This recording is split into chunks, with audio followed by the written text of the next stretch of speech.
আমার চ্যানেলটা একটু সাবস্ক্রাইব করে দিবেন। এই যে আমগুলা দিচ্ছি, আমগুলা দেওয়ার পর আমগুলা সবগুলো আস্তে আস্তে দিচ্ছি যাতে চারিদিকে পড়ে না যায়, এলোমেলোভাবে যাতে দিলে পড়ে না যায়, সেজন্য আস্তে আস্তে করে দিচ্ছি।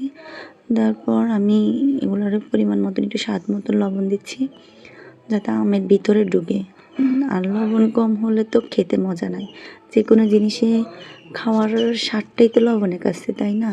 তারপরে যে আমি নাড়াচাড়া করতেছি, মনে হচ্ছে যেন লবণটা একটু কম, সেই জন্য আবারও লবণ দিলাম, দিয়ে ভালো করে নাড়াচাড়া করতেছি অনেকক্ষণ, যাতে আমের থেকে নিচে শেষটা না লাগে যায়। আম যদি নিচে পোড়া যায় তাহলে তো এই আমের আচারটা আমার একটু ভালো লাগবে না, সেই জন্য আমি ভালো করে নাড়াচাড়া করতেছি। হাত কিন্তু ব্যথা হয়ে গেছে। আর এইদিকে আমার ছেলে তো বলতেছে বিউ আসবে, বিউ আসবে। আমি আবারও মরিচ দিচ্ছি যাতে আরও স্বাদ হয়, সেজন্যে।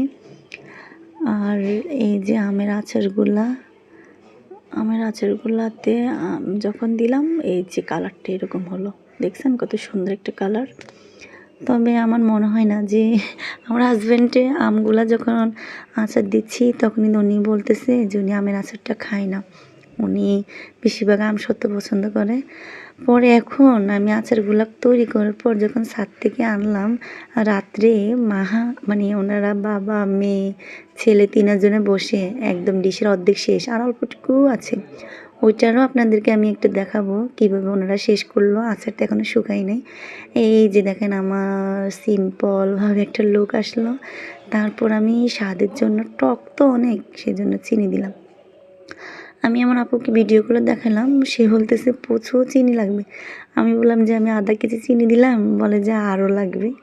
পরে আমি যে দেখেন না চিনি ভরপুর মিষ্টি দিয়ে দিলাম। এই যে যখন মিষ্টি থেকে পানিটা বের হলো, আমি চিন্তা করলাম যে পানিটা আরও টানুক, কারণ রৌদ্র তো নাই, বৃষ্টি একটু পর আসে। এই যে লাড়তেছি আর আমগুলাকে স্বাদ মতন মোমো করে ঘ্রাণ বাজছে, এত সুন্দর একটা ঘ্রাণ আসলো, বলে শেষ করা যাবে না। পুরোটা ঘর মনে হয় যেন আমের ঘ্রাণে। মেয়ে আর ছেলে বলতেছে যে আম্মু অনেক সুন্দর, ওরা তো বলে একটুখানি দাও, আমি আবার একটু ঝোল দিই বাটিতে।